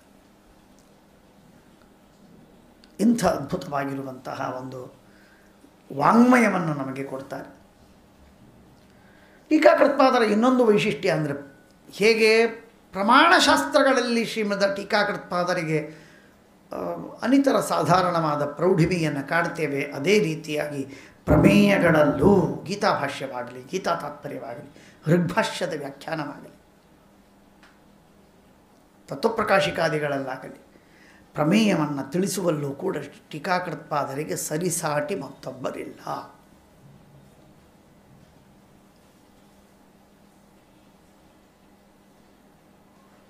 ಊಹೆ ಮಾಡಲಿಕ್ಕಾಗುವುದಿಲ್ಲ. ಪ್ರಮಾಣಗಳಲ್ಲಿ ಪ್ರಚಂಡನಾಗ್ತಾನೆ, ಪ್ರಮೇಯ ಶಾಸ್ತ್ರ ವೀಕ್ ಆಗಿರುತ್ತೆ. ಪ್ರಮೇಯವನ್ನು ತಿಳ್ಕೋತಾನೆ, ಪ್ರಮಾಣಶಾಸ್ತ್ರ ಗೊತ್ತಾಗುವುದಿಲ್ಲ. ತರ್ಕವನ್ನು ತೆಕ್ಕೆಗೆ ಹಾಕಿ ಅದನ್ನು ಮರ್ದನ ಮಾಡಿ, ಅದನ್ನು ಖಂಡನ ಮಾಡಿ, ಅದನ್ನು ಅದರ ಸೈಜಿನಲ್ಲಿ ಕಟ್ಟು ಮಾಡಿ ಅದರ ಯೋಗ್ಯತೆ ಏನು ಅಂತ ತಿಳಿಸಿ ಅದು ಎಷ್ಟು ಅಬದ್ಧ ಅಂತ ತೋರಿಸಿಕೊಟ್ಟಂತಹ ಆಚಾರ್ಯರು, ಟೀಕಾಚಾರ್ಯರು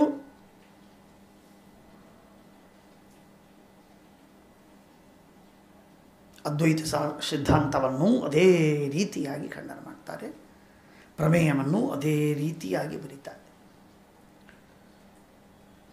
ಪ್ರಮೇಯವನ್ನು ಬರೆದಂತಹ ಆಚಾರ್ಯರು ಇಷ್ಟೆಲ್ಲ ಮಾಡಿದ ಮೇಲೆ ಋಗ್ಭಾಷ್ಯವನ್ನು ನೋಡುವಾಗ ಏನದು ಸುಂದರವಾದ ವ್ಯಾಖ್ಯಾನ, ಎಷ್ಟು ಆಳವಾದಂತಹ ಜ್ಞಾನ ಅದರಲ್ಲಿ,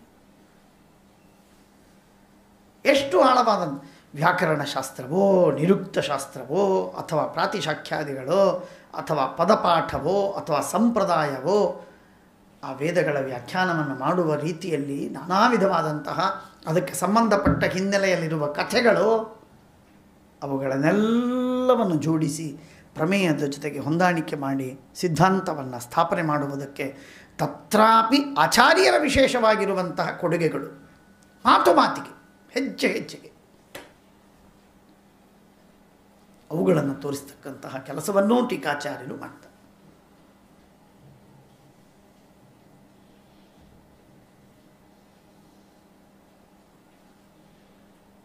ಇಷ್ಟೆಲ್ಲವನ್ನು ಬರೆದಂತಹ ಟೀಕಾಚಾರ್ಯರು ಜಯತೀರ್ಥರು, ಅವರ ಗ್ರಂಥಗಳು ವ್ಯಾಸರಾಜರ ಅಮೋಘವಾದ ಗ್ರಂಥಗಳಿಗೆ ಮೂಲ ಸ್ರೋತವಾಗಿದೆ ಅಂತನ್ನುವುದನ್ನು ನಾವು ಕೇಳಿದಾಗ ಟೀಕಾಚಾರ್ಯರ ವ್ಯಕ್ತಿತ್ವ, ಅವರ ಗ್ರಂಥದಲ್ಲಿರುವ ಗಾಂಭೀರ್ಯ, ಅದರಲ್ಲಿರುವಂತಹ ಆಳ ಹಾಗೂ ವಿಸ್ತಾರ ಇವುಗಳನ್ನು ನೋಡಿದಾಗ ನಮಗೆ ಬೆರಗಾಗಿ ಹೋಗ್ತದೆ. ಅಂತೆಯೇ ವ್ಯಾಸರಾಜರು ಪದ್ಮನಾಭ ತೀರ್ಥರನ್ನು ನಮಸ್ಕಾರ ಮಾಡಿದರು ಒಂದು ಗ್ರಂಥದಲ್ಲಿ. ಪದ್ಮನಾಭ ತೀರ್ಥರು ಚಿಕ್ಕವರು ಅಂತ ನಾನು ಹೇಳುವುದಕ್ಕೆ ಹೊರಟಿಲ್ಲ, ಸರ್ವಥಾ ಅಲ್ಲ. ಶ್ರೀಮಧ್ವ ಸಂಸೇವನ ಲಬ್ಧ ಶುದ್ಧ ವಿದ್ಯಾ ಸುಧಾಂಭೋ ನಿಧಯೋ ಮಲಾಯೇ ಕೃಪಾಲವ ಪಂಕಜನಾಭ ತೀರ್ಥ ಕೃಪಾಲವಸ್ಯಾನ್ಮಯಿ ನಿತ್ಯವೇಶ ರಮಾನಿವಾಸೋಚಿತ ವಾಸಭೂಮಿ ಸನ್ಯಾಯ ರತ್ನಾವಲಿ ಜನ್ಮಭೂಮಿ ವೈರಾಗ್ಯ ಭಾಗ್ಯೋಭಮ ಪದ್ಮನಾಭ ತೀರ್ಥಾಮೃತಾಬ್ಧಿರ್ಭವತಾದ್ವಿಭೂತಿ ಎಂಬುದಾಗಿ ಕೊಂಡಾಡಿದ್ದಾರೆ ಪದ್ಮನಾಭ ತೀರ್ಥರನ್ನು. ನತತ್ವ ಮಾರ್ಗೇ ಗಮನಂ ವಿನಾ ಯದುಪಜೀವನಂ.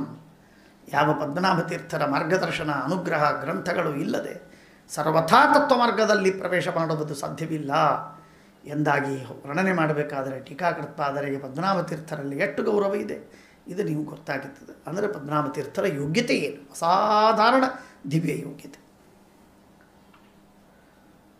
ಆದರೆ ವ್ಯಾಸರಾಜರು ಚಂದ್ರಿಕೆಯಲ್ಲಿ ಮಾತ್ರ ಪದ್ಮನಾಭ ತೀರ್ಥರ ನಮಸ್ಕಾರವನ್ನು ಮಾಡಿದ್ದಾರೆ. ಬ್ರಹ್ಮಣ್ಯ ತೀರ್ಥರನ್ನು ಶ್ರೀಪಾದರಾಜರನ್ನು ಎರಡು ಗ್ರಂಥಗಳಲ್ಲಿ ನಮಸ್ಕಾರ ಮಾಡಿದ್ದಾರೆ, ನ್ಯಾಯಾಮೃತ ಮತ್ತು ಚಂದ್ರಿಕಾ. ಆದರೆ ಟೀಕಾಕೃತ್ಪಾದರನ್ನು ಮಾತ್ರ ತರ್ಕತಾಂಡವದಲ್ಲೂ ನ್ಯಾಯಾಮೃತದಲ್ಲೂ ಚಂದ್ರಿಕೆಯಲ್ಲೂ ಮೂರೂ ಗ್ರಂಥಗಳಲ್ಲಿ ಟೀಕಾಕೃತ್ಪಾದರ ವಂದನೆಯನ್ನು ಮಾಡಿದ್ದಾರೆ. ಟೀಕಾಕೃತ್ಪಾದರ ಉಪಕಾರ ವ್ಯಾಸರಾಜರಿಗೆ ಎಷ್ಟರ ಮಟ್ಟಿಗೆ ಆಗಿರಬೇಕು ಅಂತ ಅವರು ಆ ಮಾತಿನಿಂದ ಸೂಚಿತವಾಗ್ತದೆ ಅಂತ ಇಷ್ಟೇ ನಾನು ಹೇಳುವುದಕ್ಕೆ ಬಯಸ್ತೇನೆ. ಆ ಸ್ತೋತ್ರವನ್ನು ಮಾಡುವಾಗಲೂ ಕೂಡ ಹೇಳುವುದು ಸುಮ್ಮನೆ ಟೀಕಾಕೃತ್ಪಾದರು ಕಾವಿಶಾಟಿಯನ್ನು ಹುಟ್ಟಂತಹ ಟೀಕಾರಾಯರಿಗೆ ನಮಸ್ಕಾರ ಅಂತ ಹೀಗಂದಿಲ್ಲ. ಸಪ್ಪನೆಯ ಮಾತಿನಿಂದ ಸ್ತೋತ್ರ ಮಾಡಿಲ್ಲ. ಮಿಥ್ಯಾ ಸಿದ್ಧಾಂತ ದುರ್ಧ್ವಾಂತ ವಿಧ್ವಂಸನ ವಿಚಕ್ಷಣ ಜಯತೀರ್ಥಕ್ಕೆ ತರಣಿಹಿ ಸೂರ್ಯನಿಗೆ ಹೋಲಿಸ್ತಾರೆ. ವ್ಯಾಸರಾಜರು ಸೂರ್ಯನಿಗೆ ಹೋಲಿಸಬೇಕಾದರೆ, ವ್ಯಾಸರಾಜರ ದೃಷ್ಟಿಯಲ್ಲಿ ಸೂರ್ಯ ಅಂತಾಗಬೇಕಾದರೆ, ವ್ಯಾಸರಾಜರ ದೃಷ್ಟಿಯಲ್ಲಿ ಸೂರ್ಯ ಅಂತಾಗಬೇಕಾದರೆ ಅವರ ಜ್ಞಾನ ಎಷ್ಟಿತ್ತು ಅಂತ ನಮ್ಮದನ್ನು ಊಹಿಸಬೇಕು.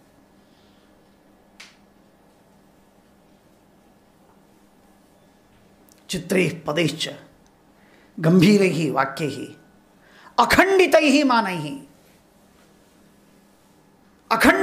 ಮಾನೈ ಅಂದರೆ ವ್ಯಾಸರಾಜರೇ ಸ್ವಯಂ ಟೀಕಾಕೃತ್ಪಾದರು ಹೇಳಿದ ಯುಕ್ತಿಗಳಿಗೆ ಪ್ರತಿಯುಕ್ತಿಗಳನ್ನು ಹೇಳಿ ಅದ್ವೈತಿಗಳ ಮಾತುಗಳಿಂದ ತರ್ಕದ ಮಾತುಗಳಿಂದ ಖಂಡನ ಮಾಡುವ ವಿಚಾರ ವಿಮರ್ಶೆಯ ಮಾಡುವ ವೇದಿಕೆಯಲ್ಲಿ ಬೇಕಾದಷ್ಟು ಬಾರಿ ಟೀಕಾಕೃತ್ಪಾದರ ಮಾತನ್ನು ಅಲ್ಲಾಡಿಸುವುದು ಸಾಧ್ಯವಾ ಅಂತ ಆಲೋಚನೆ ಮಾಡಿ ನೋಡಿ ಸಾಧ್ಯವಿಲ್ಲ. ಕೊನೆಗೆ ಸ್ಟ್ಯಾಂಡ್ ಆಗುವುದು ಟೀಕಾಕೃತ್ಪಾದರ ಮಾತು ಅನ್ನುವುದನ್ನು ಮನವರಿಕೆ ಮಾಡಿಕೊಂಡು ಅಖಂಡಿತೈ ಮಾನೈ ಎನ್ನುವ ಮಾತನ್ನಾಡ್ತಾರೆ.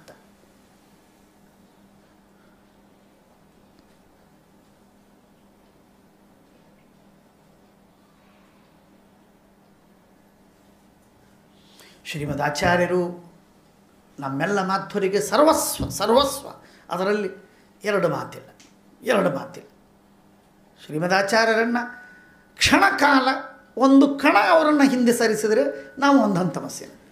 ಆದರೆ ಶ್ರೀಮದಾಚಾರ್ಯರ ಬಗ್ಗೆ ವ್ಯಾಸರಾಜರು ಹೇಳುವಾಗ ಶ್ರೀಮದಾಚಾರ್ಯರು ಆನಂದತೀರ್ಥರು ನಾರಾಯಣ ಎಂಬ ನಿಧಿಯನ್ನು ಹೇಳಿದರು. ಆದರೆ ಆ ನಿಧಿಯನ್ನು ಹೇಳಿದ್ದು ಆಚಾರ್ಯರು, ಆದರೆ ಅದನ್ನು ತೆರೆದು ತೋರಿಸಿದ್ದು ಟೀಕಾರಾಯರು. ಆನಂದತೀರ್ಥ ಉಪದಿಷ್ಟ ನಿಧಿರ್ನಾರಾಯಣ ಹೊಯ ಪ್ರದರ್ಶಿತೋ ಏನ ಸಮ್ಯಕ್ ಇದು ಕೂಡ ಯಾರ ಪಾಲಿಗೆ? ವ್ಯಾಸರಾಜರ ಪಾಲಿಗೆ.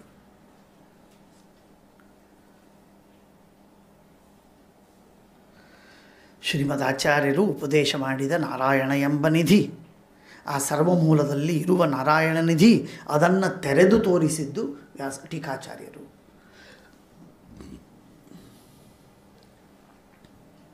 ಅಂತನ್ಬೇಕಾದ್ರೆ ಶ್ರೀಮದ್ ಆಚಾರ್ಯರ ಗ್ರಂಥಗಳಿಂದ ಉಪಕಾರದ ಪೂರ್ಣವಾದಂತಹ ಲಾಭವನ್ನು ಮಾಡಿಕೊಟ್ಟವರು ಟೀಕಾಚಾರ್ಯರು. ಮಧ್ಯದಲ್ಲಿ ಕಾಮಧೇನುವಿನಲ್ಲಿ ಹಾಲಿದೆ, ಆ ಕರೆಯೋದು ಬೇಕಲ್ಲ, ಕರೆದಾಗ ಹಾಲು ಸಿಗತ್ತಲ್ಲ. ಹಾಗೆ ಶ್ರೀಮದಾಚಾರ್ಯರು ಕಾಮಧೇನುವಾದರೆ ಆ ಹಾಲು ಕರೆದು ಇದ್ದ ಹಾಲನ್ನೆಲ್ಲ ಹೊರಗೆ ತೆಗೆದು ಕುಡಿಸುವುದಕ್ಕೆ ತಯಾರಿಟ್ಟವರು ಟೀಕಾಚಾರ್ಯರು ಅನ್ನುವ ರೀತಿಯಲ್ಲಿ ಆನಂದ ತೀರ್ಥೋಪದಿಷ್ಟೋ ನಿಧಿ, ಇಲ್ಲಿ ನಿಧಿ ಇದೆ, ಭೂಗರ್ಭದಲ್ಲಿ ನಿಧಿ ಇದೆ, ದೊಡ್ಡ ಹಣದ ರಾಶಿ ಇದೆ ಅಂತ ತೋರಿಸಿಕೊಟ್ಟದ್ದು ಶ್ರೀಮದಾಚಾರ್ಯರು.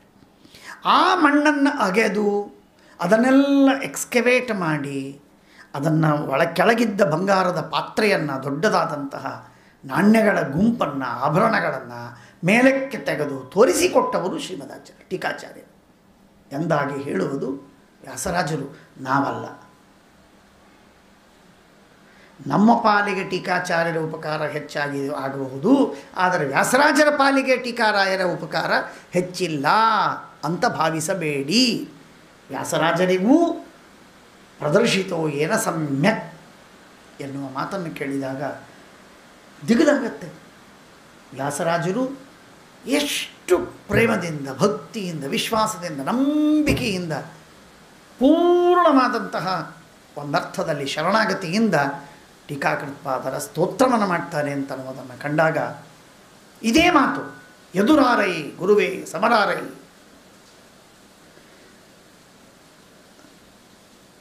ಎದುರು ಪಕ್ಷದಲ್ಲಿ ಅದ್ವೈತ, ವಿಶಿಷ್ಟಾದ್ವೈತ, ತರ್ಕ, ವೈಶೇಷಿಕ, ಸಾಂಖ್ಯ, ಯೋಗ, ಮೀಮಾಂಸಕ, ಪ್ರಾಭಾಕರ, ಬೌದ್ಧ, ಜೈನ ಈ ಮತಗಳಲ್ಲಿ ನಿಮಗೆ ಎದುರಿಲ್ಲ, ಮಧ್ವಮತದಲ್ಲಿ ನಿಮಗೆ ಸಮನಿಲ್ಲ ಅಂತನಬೇಕಾದ್ರೆ ಇದು ವ್ಯಾಸರಾಯರು. ಮತ್ತೆ ನಾವು ಯಾರನ್ನಾದರೂ ಸ್ತೋತ್ರ ಮಾಡಿಬಿಡ್ತೇವೆ, ನಾವು ಯಾರನ್ನಾದರೂ ಸ್ತೋತ್ರ ಮಾಡ್ತೇವೆ. ಅತ್ಯಂತ ಸಾಮಾನ್ಯ ಕವಿಯನ್ನು ಸ್ತೋತ್ರ ಮಾಡ್ತೇವೆ, ಒಬ್ಬ ಜರ್ನಲಿಸ್ಟನ್ನು ಸ್ತೋತ್ರ ಮಾಡ್ತೇವೆ, ಯಾವುದೋ ಒಬ್ಬ ವ್ಯಕ್ತಿ ಜಗತ್ತಿನಲ್ಲಿ ಪ್ರಸಿದ್ಧ ಆಗಿದ್ದ ಅಂದರೆ ಅವನನ್ನು ಹೊಗಳಿ ಬಿಡ್ತೇವೆ. ನಮ್ಮ ಹೊಗಳಿಕೆಗೆ ಬೆಲೆ ಇಲ್ಲ. ನಾವು ಏನೇನೋ ನಮ್ಮ ಮಾನದಂಡಗಳೇ ಬೇರೆ, ನಾವೆಲ್ಲ ಸ್ವಾರ್ಥಪರರು, ನಮಗೆ ಏನೇನೋ ದುರಭಿಮಾನಿಗಳು ಅಡ್ಡಿ ಬರುತ್ತೆ. ಹಾಗಾಗಿ ಆ ಅಭಿಮಾನಗಳ ಮಧ್ಯದಲ್ಲಿ ಜಾಲದಲ್ಲಿ ಸಿಕ್ಕು ಬಿದ್ದು, ಬೇಲಿಯಲ್ಲಿ ಸಿಕ್ಕು ಬಿದ್ದು ನಾವು ಕಂಡವರನ್ನು ಕಂಡಾಗಿ ಸ್ತೋತ್ರ ಮಾಡುವುದಕ್ಕೆ ಹೊರಡ್ತೇವೆ. ನಮಗೆ ಬೇಕಾಯಿತು ಸ್ತೋತ್ರ ಮಾಡ್ತೇವೆ, ಬೇಡವಾಯಿತು ತೆಗಳಿ ಬಿಡ್ತೇವೆ. ಟೀಕಾಚಾರ್ಯರನ್ನು ತೆಗಳುವವರು ಇದ್ದಾರೆ ಬೇಕಾದಷ್ಟು ಜನ. ಆದರೆ ವ್ಯಾಸರಾಜರು ಮಾತ್ರ ಮುಕ್ತ ಮನಸ್ಸಿನಿಂದ 3 ಗ್ರಂಥಗಳಲ್ಲೂ ಕೂಡ ಅವರನ್ನು ಅಖಂಡಿತೈಹಿ ಮಾನೈಹಿ ಅಂತ ಒಂದು ಕಡೆಗೆ ಹೇಳಿದರೆ, ಜಯತೀರ್ಥಕ್ಕೆ ತರಣಿಹಿ ಅಂತ ಮತ್ತೊಂದು ಶ್ಲೋಕದಲ್ಲಿ ಹೇಳಿದರೆ, ಪ್ರದರ್ಶಿತೋ ಏನ ಸಮ್ಯಕ್ ಅಂತ ಮತ್ತೊಂದು ಗ್ರಂಥದಲ್ಲಿ ಅವರನ್ನು ಕೊಂಡಾಡಿ ಕನ್ನಡದಲ್ಲಿ ನುಡಿ ಮಾಡುವಾಗ ಎದುರಾರೈ ನಿಮಗೆ ಗುರುವೇ ಸಮರಾರೈ. ಈ ಔದಾರ್ಯ ನಿಜವಾಗಿ ಅನುಕರಣೀಯ, ಆದರ್ಶವಾದಂಥ. ಅಷ್ಟು ಮಾತ್ರವಲ್ಲ, ಟೀಕಾಚಾರ್ಯರ ಮಹಾಮಹಿಮೆಯನ್ನು ನಾನು ತಿಳಿದುಕೊಳ್ಳುವುದಕ್ಕೆ ಸಾಧ್ಯವಾಗುತ್ತದೆ. ಇಂಥ ದಿವ್ಯವಾಗಿರುವಂತಹ ಮಹಾಮಹಿಮೆ ಟೀಕಾಚಾರ್ಯರ ಮಹಿಮೆ. ಇನ್ನೊಂದು ಮಾತನ್ನು, ನಾನು ಬೇಕಾದಷ್ಟು ಮಾತುಗಳನ್ನು ಹೇಳಬೇಕಾದದ್ದುಂಟು, ಅಷ್ಟೆಲ್ಲ ಹೇಳಲಿಕ್ಕೆ ಅವಕಾಶ ಇಲ್ಲ. ಇನ್ನೊಂದು ಮಾತನ್ನು ಹೇಳಬಯಸ್ತೇನೆ.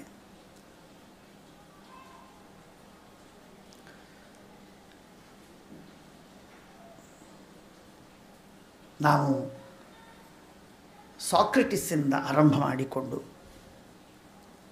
ಇವತ್ತಿನ ವರ್ತಮಾನ ಅಂದರೆ ಕೆಲವು ದಿನಗಳವರ ಹಿಂದೆ ತೀರಿ ಹೋದಂತಹ ಬರ್ಟ್ರಾಂಡ್ ರಸಲ್ಲಿನವರೆಗೆ, ಅಥವಾ ಜೀನ್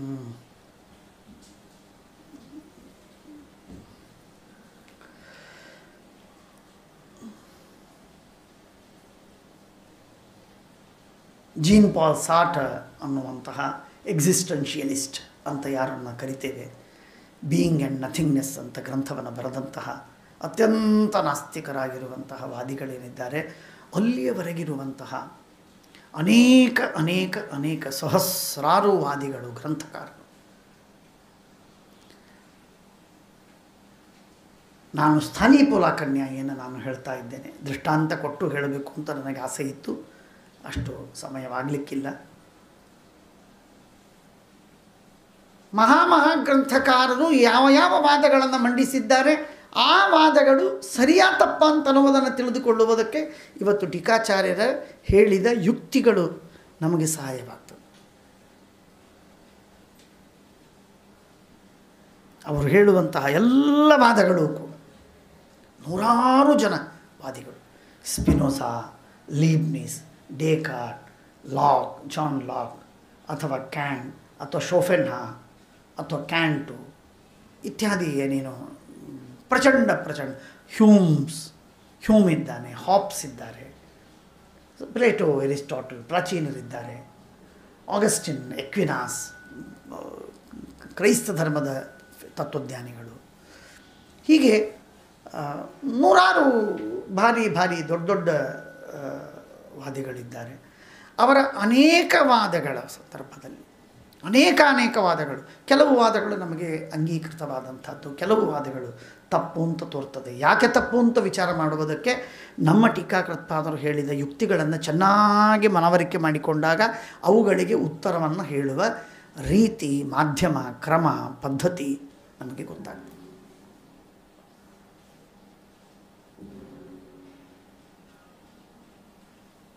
ಹಾಗಾಗಿ ಇವತ್ತಿನ ಜೀವಂತವಾಗಿರುವಂತಹ ತತ್ವಜ್ಞಾನಿಗಳಿಗೂ ಅಥವಾ ಪಾಶ್ಚಾತ್ಯರ ಹಳೆಯ ತತ್ವಜ್ಞಾನಿಗಳಿಗೂ ಖಂಡನವನ್ನು ಮಂಡನವನ್ನು ಮಾಡುವ ಯಾವ ಸಿದ್ಧಾಂತ ಸರಿಯಾದದ್ದು ಯಾವುದಲ್ಲ ಅಂತನ್ನುವುದನ್ನು ತಿಳಿದುಕೊಳ್ಳುವುದಕ್ಕೆ ಬೇಕಾಗಿರುವಂತಹ, ಮುಖ್ಯವಾಗಿ ನಾನು ಒಬ್ಬನ ಹೆಸರು ಮರ್ತೆ, ಹೀಗಲ್ ಇತ್ಯಾದಿಗಳ ಸಿದ್ಧಾಂತವನ್ನು ತಿಳಿದುಕೊಳ್ಳುವುದಕ್ಕೆ ನಾವು ಟೀಕಾಕೃತ್ಪಾದರನ್ನು ಪೂರ್ಣವಾಗಿ ಆಶ್ರಯಿಸಬಹುದು, ಏನೂ ಚಿಂತೆ ಇಲ್ಲ.